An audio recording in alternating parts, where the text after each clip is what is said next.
Salam sejahtera Malaysia, terima kasih kerana menonton video-video dalam channel ini. Sebelum kita mula, jangan lupa untuk tekan tombol subscribe, share, like dan komen. Let's go! Salam sejahtera dan salam perpaduan kepada seluruh rakyat Malaysia. Berita panas hari ini dipetik daripada Malaysia Kini bertajuk Datuk Roy, pegawai SPRM didakwa atas kesalahan berkait anak Muhyiddin. Berita penuh. Seorang ahli perniagaan dikenali sebagai Datuk Roy dan seorang pegawai SPRM dihadapkan ke Mahkamah Session di Kuala Lumpur pagi ini atas dua pertuduhan rasuah yang melibatkan dakwaan dorongan supaya anak bekas Perdana Menteri Muhyiddin Yassin tidak direman Suruhanjaya anti rasuah itu. Datuk Roy yang nama sebenarnya Muhammad Hussein Muhammad Nasir dan Muhammad Rashidi Muhammad Said membuat pengakuan tidak bersalah dan meminta dibicarakan terhadap pertuduhan mahkamah. Mereka didakwa bersama-sama secara rasuah meminta untuk diri mereka atau bagi mana-mana orang lain suatu suapan wang tunai berjumlah RM400,000 daripada Siti Dalena Berhan 47 sebagai dorongan untuk tidak menahan reman Fakhri Yassin Mahyadin semasa siasatan pihak SPRM. Difahamkan, Fakhri Yassin tidak pernah ditahan SPRM. Satu pertuduhan didakwa meminta wang tunai RM400,000, manakala pertuduhan kedua disebut menerima tunai RM240,000. Mereka didakwa melakukan kesalahan itu di dua restoran berasingan di Kuala Lumpur antara 5 dan 6 Mac awal tahun ini. Jika sabit kesalahan bagi mana-mana, dua pertuduhan di bawah Seksyen 16(E) Akta SPRM 2009 dan boleh dihukum di bawah Seksyen 24(1) Akta yang sama, maka Hussein 53 dan Rashidi 42 boleh dihukum penjara maksimum 20 tahun, denda tidak kurang 5 kali ganda jumlah yang terlibat dalam kesalahan atau RM10,000 yang mana lebih tinggi. Hakim Azura Alwi kemudian membenarkan kes itu dipindahkan ke Mahkamah Session di Kuala Lumpur dengan Hussein dijangka menghadapi satu lagi pertuduhan. Pada 13 Mac, Datuk Roy ditahan selepas menyerah diri kepada SPRM selepas dia dikehendaki untuk membantu siasatan kes Skim Jana Wibawa. Dia kemudian dikenakan perintah reman beberapa kali oleh Mahkamah Magistrate bagi lagi. Pihak berkuasa setakat ini sudah mendakwa 3 ahli politik, termasuk bekas Perdana Menteri Muhyiddin Yassin dan bekas Ketua Penerangan Bersatuan Saiful Wanjan berhubung Skim Jana Wibawa. Skim Jana Wibawa asalnya dilancarkan kerajaan pada 2020 sebagai satu cara untuk membantu kontraktor Bumi Putra yang terjejas semasa pandemik COVID-19. Salam sejahtera dan salam perpaduan kepada seluruh rakyat Malaysia. Berita panas malam ini dipetik daripada Malaysia Kini bertajuk Jana Wibawa, pegawai SPRM Datuk Roy diheret ke mahkamah esok. Berita penuh. Seorang individu dikenali sebagai Datuk Roy dan seorang pegawai Suruhanjaya Pencegahan Rasuah Malaysia SPRM akan didakwa di Mahkamah Session Kuala Lumpur esok. Peguam lelaki itu, Fahmi Abdul Moin, ketika dihubungi mengesahkan perkara itu.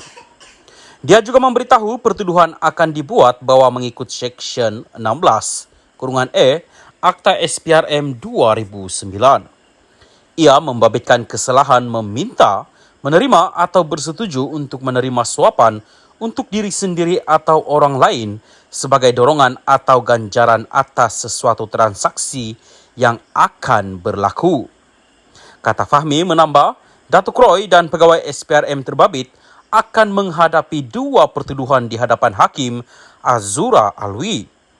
Datuk Roy itu juga akan menghadapi satu lagi pertuduhan di hadapan seorang lagi Hakim, Suzana Hussein. Pada 13 Mac, lelaki terbabit ditahan selepas menyerah diri kepada SPRM selepas dia dikehendaki untuk membantu siasatan kes Skim Jana Wibawa. Dia kemudian dikenakan perintah reman beberapa kali oleh Mahkamah Magistrate lagi. Pihak berkuasa setakat ini sudah mendakwa 3 ahli politik termasuk bekas Perdana Menteri Muhyiddin Yassin dan bekas Ketua Penerangan Bersatu Wan Saiful, Wan Jan, berhubung skim Jana Wibawa. Skim Jana Wibawa asalnya dilancarkan kerajaan pada 2020 sebagai satu cara untuk membantu kontraktor Bumi Putra yang terjejas semasa pandemik COVID-19. Salam sejahtera dan salam perpaduan kepada seluruh rakyat Malaysia. Berita panas hari ini dipetik daripada Malaysia Kini bertajuk Muhyiddin mungkin lupa DAP bantu kemenangan di Pagoh. Berita penuh, DAP menganggap Muhyiddin Yassin terlupa betapa dia juga pernah mendapat manfaat daripada undi penyokong serta ahli parti berkenaan sehingga membantu ahli parlimen terbabit memenangi kerusi Pagoh. Setiausaha Agong DAP Anthony Lok berkata, semasa bersatu bersama-sama dengan PH, mereka berkempen untuk memenangkan Muhyiddin ketika dia bertanding dalam PRU ke-14 pada 2018. Dia, Muhyiddin, mungkin lupa dia pun pernah bersama dengan PH dan sudah tentu berkempen bersama-sama DAP. Begitu juga DAP pun berkempen untuk dia di kawasan Pagoh.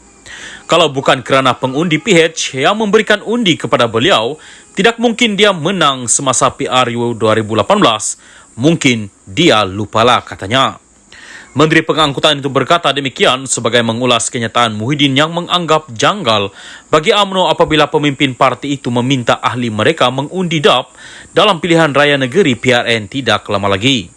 Gesaan itu dibuat bekas Setiausaha Agong UMNO Ahmad Maslan. Kata Ahmad, seruan itu dibuat kerana UMNO BN dan DAP PH kini sama-sama berada dalam kerajaan. Untuk rekod, Muhyiddin menjadi ahli Parlimen Pagoh sejak 2013. Ketika itu, dia merupakan naib Presiden UMNO dan memenangi kerusi berkenaan dengan majoriti 12,842 undi. Apabila Muhyiddin diketepikan daripada UMNO, ekoran krisis dalaman membabitkan dia dengan Najib Razak yang terpelit dengan skandal 1MDB, bekas Menteri Besar Johor itu bertanding sekali lagi di kerusi berkenaan pada 2018. Dalam PRU berkenaan, Muhyiddin dari Bersatu mewakili PH dan mengalahkan calon BN Ismail Muhammad dengan perbezaan 6,927 undi. Apabila PRU ke-15 diadakan pada November tahun lalu, Muhyiddin sekali lagi mempertahankan kerusi Pagoh, kali ini untuk PN dengan majoriti 10,007 undi. Sementara itu, mengulas gesaan Ahmad, Lok hari ini menjelaskan tidak ada apa-apa yang janggal apabila ahli Parlimen Pontian itu bertindak sedemikian kerana kedua-dua parti adalah kerajaan. Ia memang logik. Apabila ada kerjasama antara parti, sudah tentu parti-parti yang terlibat akan bekerjasama. Pemimpin DAP juga berkempen semasa PRN dan kami pasti akan menggesa ahli parti memberikan sokongan kepada calon UMNO, katanya.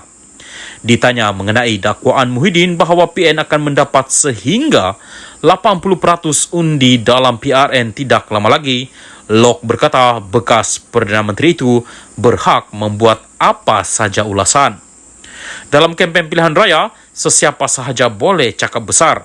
Tetapi, saya fikir biasanya sesiapa yang melakukan hal itu akhirnya akan kecewa, katanya lagi. Sekian berita.